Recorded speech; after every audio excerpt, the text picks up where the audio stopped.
드디어 첫 번째 양산형 테슬라 사이버캡이 공개됐습니다.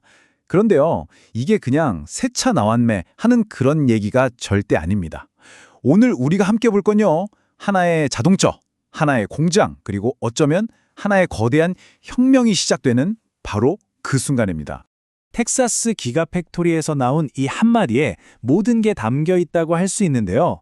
진짜 이야기는 자동차 자체가 아니라는 겁니다.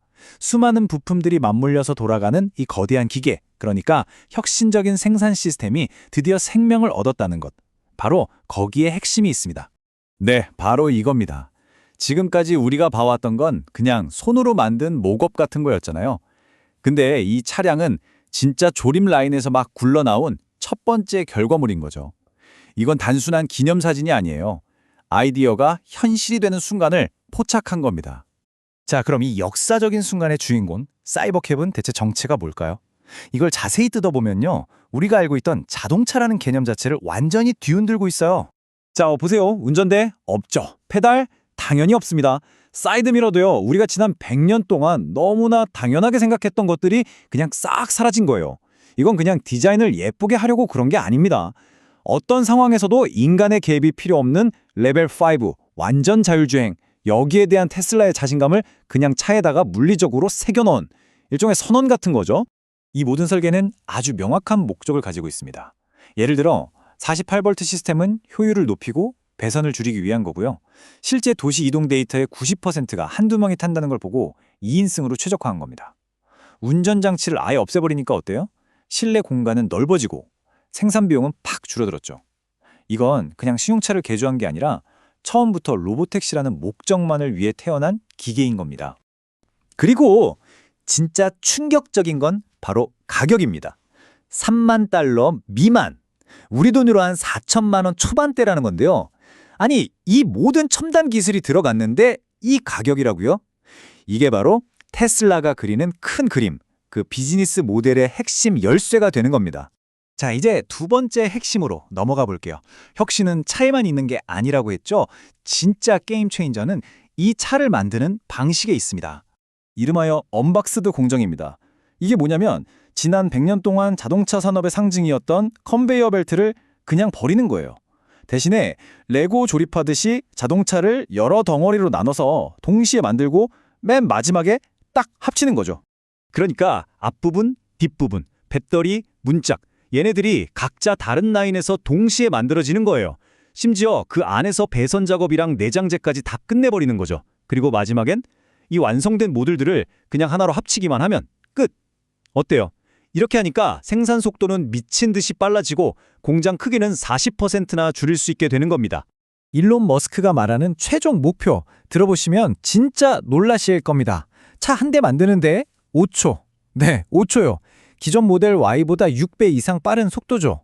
이게 바로 그 말도 안 돼 보이는 3만 달러 미만이라는 가격표를 어떻게 현실로 만들 건지에 대한 테슬라의 대답인 셈이니라. 자, 좋습니다. 차도 혁신적이고 공장도 완전 미래적이에요. 근데 그래서 어쩌다는 걸까요? 이제 진짜 본론, 핵심으로 들어가 보겠습니다. 사실 이 차량 공장은요, 훨씬 더 거대한 목표를 위한 도구에 불과합니다. 핵심은 이거예요. 사업 모델이 완전히 바뀌는 겁니다.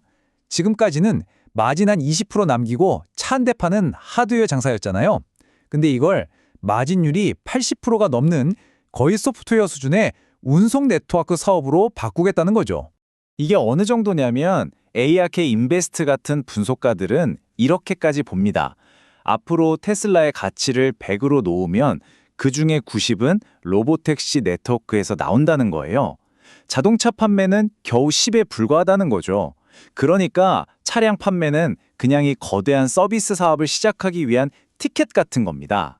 일론 머스크가 그리는 미래, 딱 이런 겁니다. 더 이상 우리가 직접 차를 사고 비싼 보험료 내고 주차 자리 찾아 헤맬 필요가 없는 세상.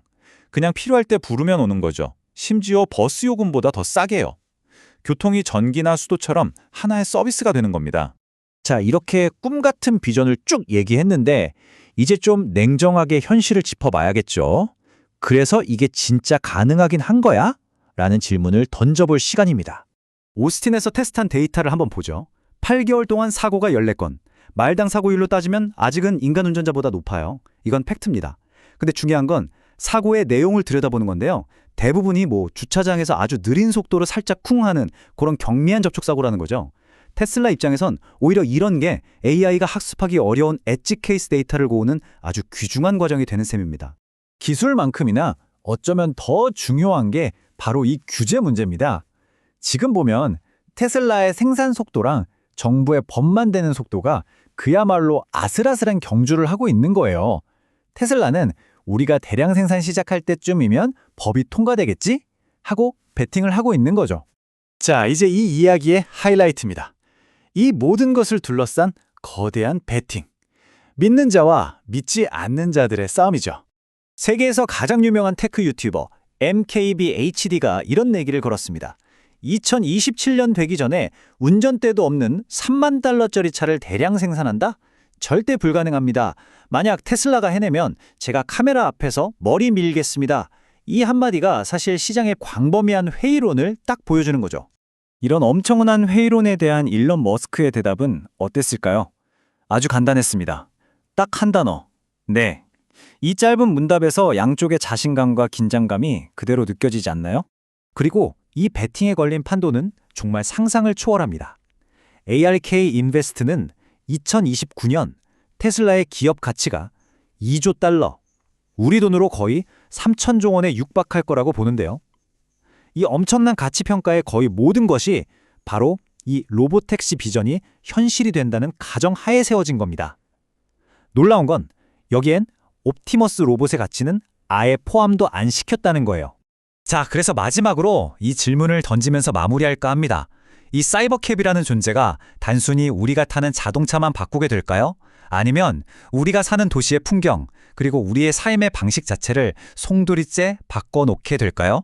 우리는 지금 바로 그 거대한 변화의 시작점에 서 있는지도 모릅니다.